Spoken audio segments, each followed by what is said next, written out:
Olá, bem-vindo à aula 10 de redes de computadores. Nessa aula nós vamos ver os princípios de transmissão confiável de dados.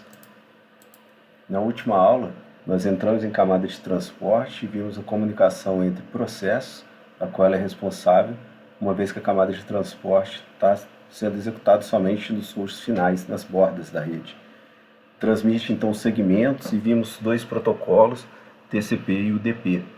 A gente vai agora construindo, passo a passo, o entendimento do protocolo TCP, uma vez que o UDP nós já vimos que o funcionamento é simples e como que ele é formado, né? Cada pacote dele, como que é formado. Vimos a diferença de camada de transporte e camada de rede, com relação à camada de transporte ter os processos comunicando e a camada de rede os hosts comunicando. No modelo de serviço a gente vai ter o TCP como confiável com controle de taxa e estabelecimento de conexão e o UDP não confiável sem controle de taxa e sem conexão. Vimos também como a multiplexação e a demultiplexação dos protocolos de camada de transporte são feitos, como que é possível entregar então um segmento corretamente ao processo que está rodando na camada superior, que é a camada de aplicação. Os detalhes do UDP nós vimos como serviço básico da internet, onde datagramas podem ser perdidos ou recebidos fora de ordem, e as aplicações que vão utilizar são aquelas aplicações que toleram perda, mas são sensíveis à taxa, como DNS, por exemplo, streaming de vídeo. Também vimos um campo importante do UDP, que é o checksum para verificação de integridade do segmento. Ele faz a verificação de erro a partir de soma em complemento a 1. Nessa aula nós vamos ver os princípios de transferência confiável de dados. Esse princípio ele está entre os 10 problemas mais importantes de redes de computadores, uma vez que a camada de aplicação e a camada de transporte estão sobre uma camada de rede enlace que não garante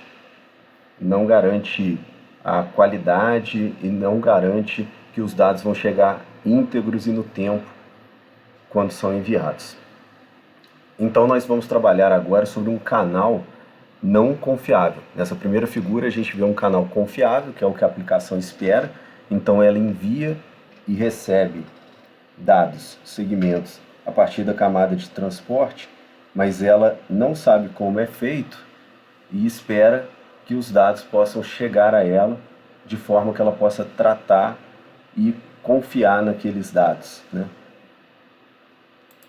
Já nessa figura, agora a gente vê que a camada de transporte, ela já trabalha sobre um canal de comunicação que não é confiável, o que insere uma complexidade muito maior, já que uma vez os protocolos então de transporte teriam que ser responsáveis por essa confiabilidade. A gente viu que o UDP não faz esse papel, então agora a gente vai construindo um entendimento para o TCP, que é um protocolo que tenta transformar a transmissão dos dados mesmo em cima de um canal não confiável, uma transmissão mais confiável. Aqui a gente vê os dois lados, transmissor e receptor, onde do lado esquerdo a gente tem o envio por RDT send, onde seria transferência confiável dos dados vindo da aplicação, são tratados pelo protocolo de transporte, que transforma isso em pacotes que vão ser enviados pela camada de rede, enviados pela função UDT-send, onde o U aqui diz que não é confiável o transporte dos dados. Então esse canal não confiável vai devolver também dados para um receptor de forma não confiável. Então o RDT Receiver vai ser responsável por receber esses pacotes, tratar os pacotes, o segmento no caso, né, e enviar os dados para a aplicação corretamente. O RDT send, então, é a chamada pela aplicação para enviar dados para a camada de transporte, e o UDT send é a chamada pelo transporte para passar o pacote para a camada de rede. A camada de rede, então, devolve a camada de transporte pelo RDT Receive, RCV, e uma vez que são tratados os dados, eles entregam por meio do Deliver Data para a camada de aplicação. Para entendermos a transmissão confiável, a gente vai seguir alguns passos. Então, primeiro nós iremos incrementalmente desenvolver os lados do transmissor e receptor de um protocolo RDT, ou um protocolo de transmissão confiável de dados. Nós vamos considerar apenas a transmissão unidirecional dos dados, mas as informações de controle, alguma confirmação que precise chegar, ela vai trafegar em ambos sentidos. Nós vamos usar máquinas de estado finito para especificar transmissor e receptor. É como na figura abaixo vocês estão vendo. Uma máquina de estado finito, ela tem um estado, por exemplo, esse estado 1, que quando acontece um evento ou relacionado a uma ação qualquer, ele pode mudar para outro tipo de estado. Esses eventos vão despertar, então, ações relacionadas. O RDT 1.0 é a transmissão confiável sobre um canal confiável. Vamos começar da maneira mais simples. O canal de comunicação, a rede, nesse nosso caso, nesse primeiro exemplo, é perfeitamente confiável. Os pacotes nunca vão ser perdidos, eles vão sempre ser entregues íntegros. Nas máquinas de estado que nós vamos ver, a gente vai ver separadamente transmissor e receptor, onde o transmissor envia dados pelo canal e o receptor lê os dados a partir do canal. A gente vê do lado, então, do remetente, do transmissor, onde ele está esperando algo de cima, algo da camada acima da aplicação. Uma vez que ele recebe pelo RDT, transferência confiável dos dados da camada de aplicação para a camada de transporte, é criado um pacote com esses dados enviado pelo canal não confiável a partir do UDT send. E no receptor, a gente vai ter que ele está esperando algo da camada de baixo, da camada de rede, e quando chega alguma coisa, a camada de transporte, onde está rodando essa máquina, vai receber os dados e vai extrair os dados, para então enviar os dados para a camada de cima. O canal na rede pode alterar os valores de determinados bits, mas esses pacotes sempre são entregues, ainda que corrompidos, nesse nosso ambiente. Já vimos uma maneira de verificar os erros para esses pacotes, uma delas é o checksum. Nós vimos no UDP uma maneira simples de realizar algumas ações e identificar se o pacote foi corrompido ou não no meio da rede.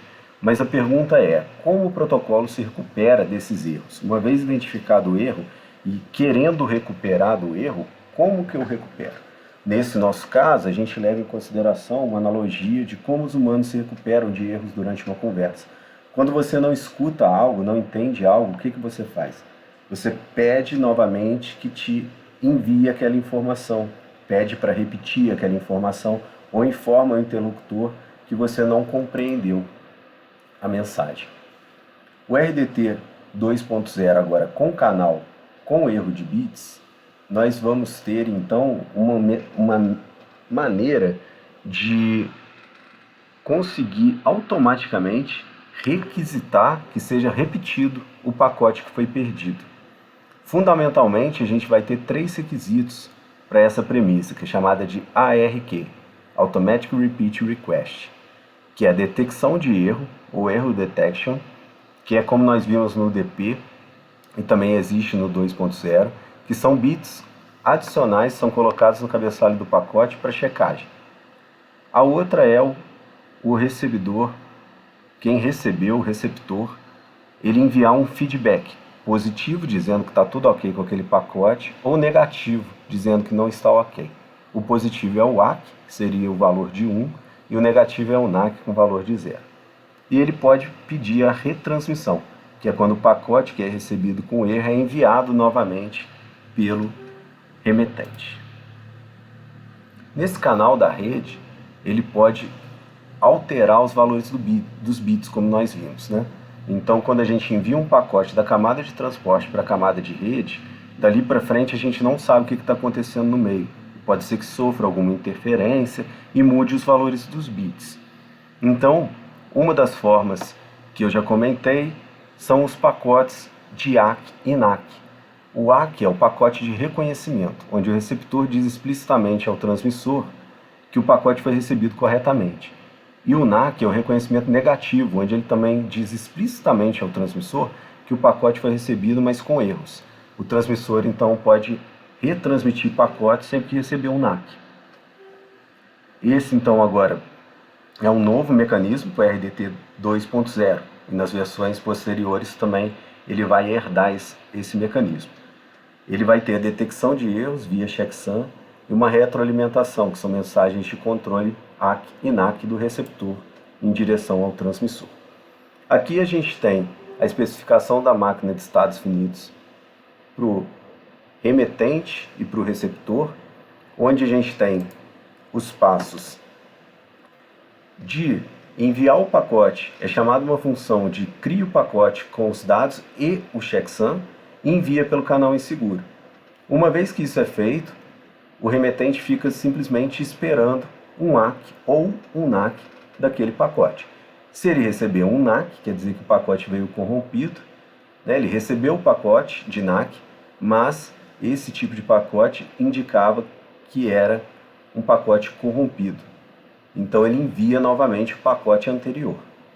Quando ele recebe um ACK, ele recebeu um pacote e recebeu um pacote do tipo ACK, e ele está dizendo que, ok, chegou aquele pacote de forma correta no receptor, então ele pode esperar um novo pacote e enviar o pacote em sequência. Então no receptor o que ele vai fazer é receber o pacote e verificar, caso esteja corrompido, ele vai enviar o NACK, caso não esteja corrompido. Na parte de baixo aqui nessa figura a gente vê que não corrompido, ele extrai os dados, envia para a camada de cima e envia um ACK de volta ao remetente.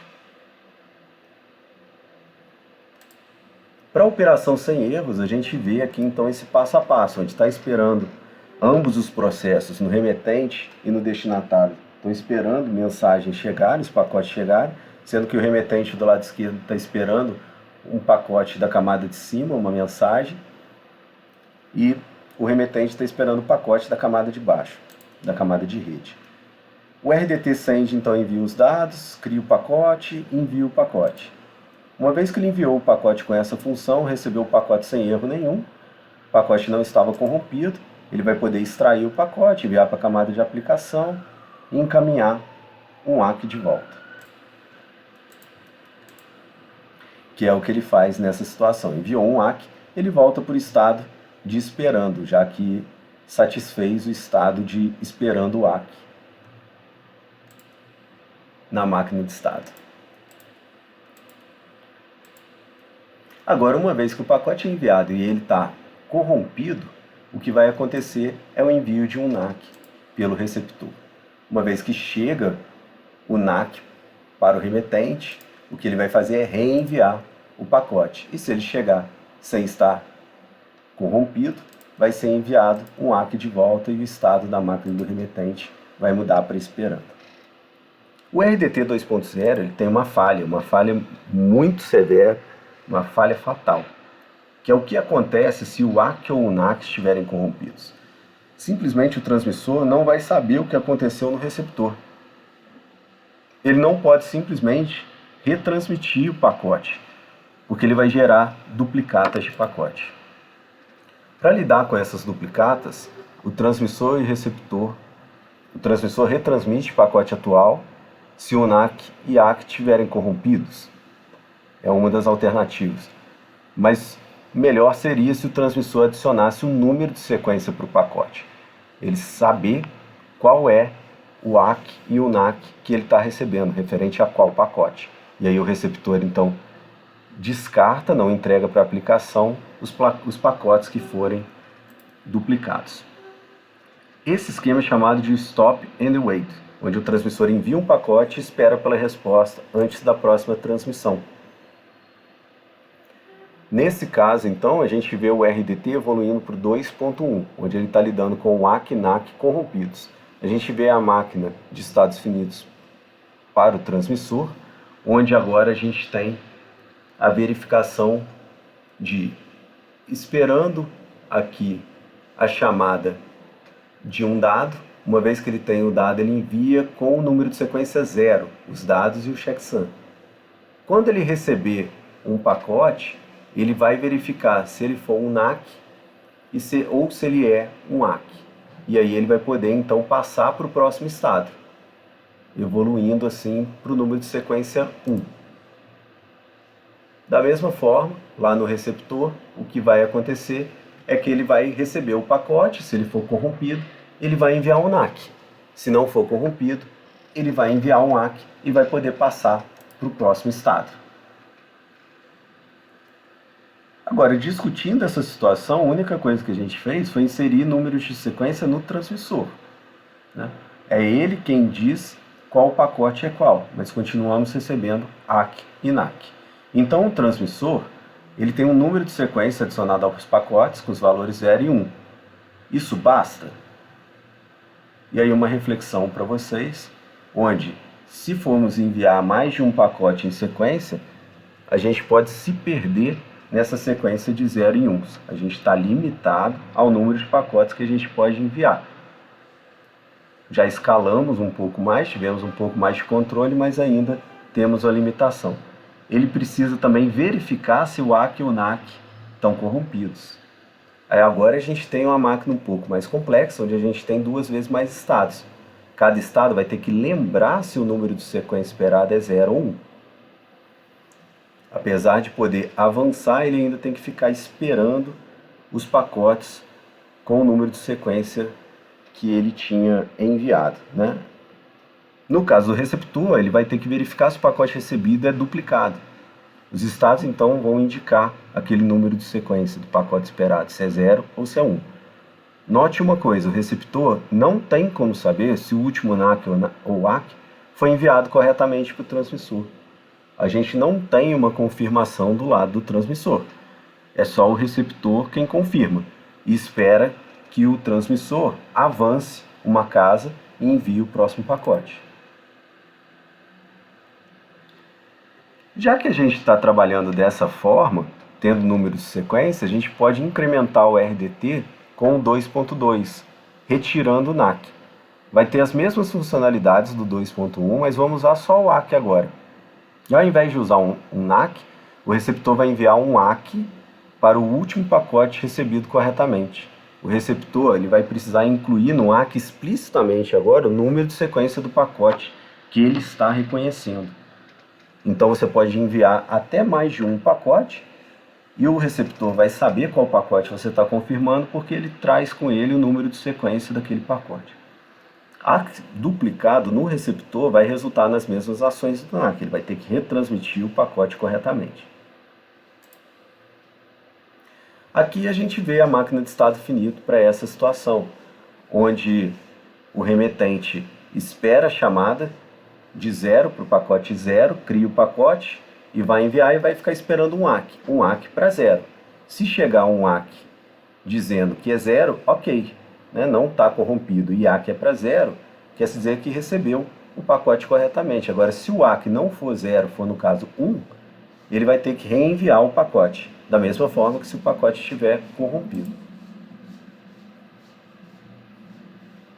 O receptor ele vai trabalhar então olhando se o pacote recebido estava correto ou se estava corrompido. Se ele não tiver corrompido, o número de sequência estiver ok com o que ele estava esperando, então no caso esperando um pacote de sequência 1 aqui nesse caso, ele vai encaminhar o pacote para a camada de cima, enviar os dados e enviar um pacote de ACK dizendo que, olha, recebi o pacote número 1. Agora, o contrário, né, não corrompido ou pacote errado na ordem, ele vai ter que reenviar. Ele vai reenviar o que seria um ACK com relação ao problema que ele teve, né? Ele vai ter que enviar o receptor dizendo que aquele pacote não chegou, né? Vai ter que reenviar o pacote.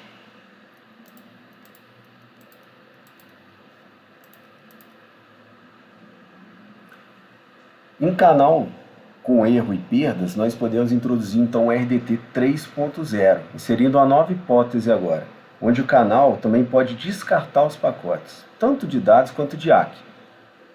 Os pacotes vão ter seu checksum, número de sequência, a gente já tem ACK, tem retransmissão, mas isso tudo ajuda, mas não é suficiente. Agora a gente vai ter uma nova abordagem, onde o transmissor ele aguarda aquele ACK que ele está esperando para o pacote que ele enviou daquela sequência, com aquele número de sequência. Ele vai esperar um tempo razoável e aí ele vai tomar algumas atitudes caso tem algum problema, né? Estoure um temporizador regressivo que ele criou. No caso, então, o transmissor pode retransmitir o pacote, se o ACK não foi recebido durante aquele período que ele estipulou, um timeout, ou se o pacote ou o seu ACK está simplesmente atrasado. Ele pode nem ser perdido, mas ele pode ter demorado tanto tempo que estourou o temporizador. A retransmissão, nesse caso, vai ser duplicada, mas aí a gente tem uma tratativa que é o número de sequência, né? A gente sabe qual que é o pacote que está sendo confirmado. Isso vai nos ajudar. O receptor, então, vai ter que especificar o número de sequência do pacote sendo reconhecido pelo ACK. Então, a gente mantém o que a gente tinha anteriormente. Agora, a gente tem um temporizador em toda essa nossa sequência. Então, a gente vai enviar um pacote pelo transmissor, vai criar o pacote com o número de sequência 0, os dados, o checksum, e vai enviar pelo canal não confiável. E vai startar um temporizador. E vai passar para o próximo estado, esperando o ACK desse pacote 0. Se ele não chegar no tempo determinado, o pacote vai ser reenviado e o temporizador vai ser restartado. Se ele chegar, a confirmação dele chegar, quer dizer que tudo bem, que o pacote chegou não corrompido, que é um ACK, confirma aquele pacote e ele pode avançar. E assim é feito, então, sucessivamente para os dois estados de número de sequência 0 e 1. Aqui a gente vê, então, um exemplo dele em ação, onde o remetente, em azul, está enviando para o receptor em verde. Um pacote 0 é enviado, o ACK de 0 é enviado. No canal sem perda nenhuma, a gente vai ter sucesso em todas as trocas de pacote e ACK para cada um. Já com perda de pacote 0 é enviado, o ACK 0 é recebido. Pacote 1, quando foi enviado, ele foi perdido na rede. Mas a gente agora tem um temporizador. Ele deu um timeout e o pacote 1 foi reenviado. Agora ele foi com sucesso e o ACK chegou com sucesso e a transmissão pode continuar migrando entre 0 e 1. No caso da gente perder o ACK, a gente vai ter o envio do pacote 0 com o ACK 0, envio do pacote 1 com o ACK 1, perdemos o ACK 1. O que vai acontecer também é que o temporizador vai resolver isso para a gente. Ele vai enviar o pacote 1 novamente, o receptor vai saber que é duplicado, vai descartar aquele pacote, mas vai enviar o ACK novamente para o 1. E aí pode continuar a sequência.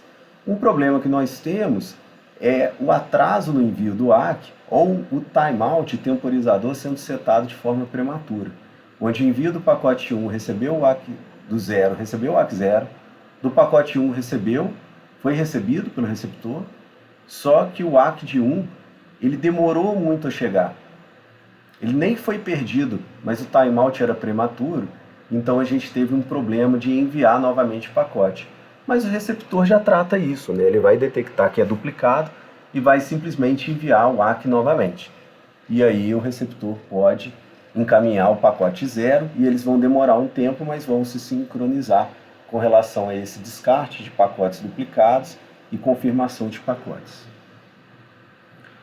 Como performance do RDT 3.0, a gente tem que ele funciona. Agora a gente consegue entender que os pacotes estão sendo enviados e confirmados, né? Estão chegando e estão de número de sequência 1 ou 0, chegou no seu destino, mas o desempenho dele é péssimo. Por exemplo, no enlace de 1 gigabit por segundo, com 15 milissegundos de atraso de propagação, em um pacote de 8.000 bits ou 1 kbyte, a gente tem um delay de transporte da transmissão de 8 microsegundos. Então, o atraso do envio, da utilização, a fração do tempo em que o transmissor efetivamente está usando o canal, é esse tempo que ele demora para a transmissão, mais sobre, né, o RTT, o tempo de ida e volta, mais esse tempo que ele demora.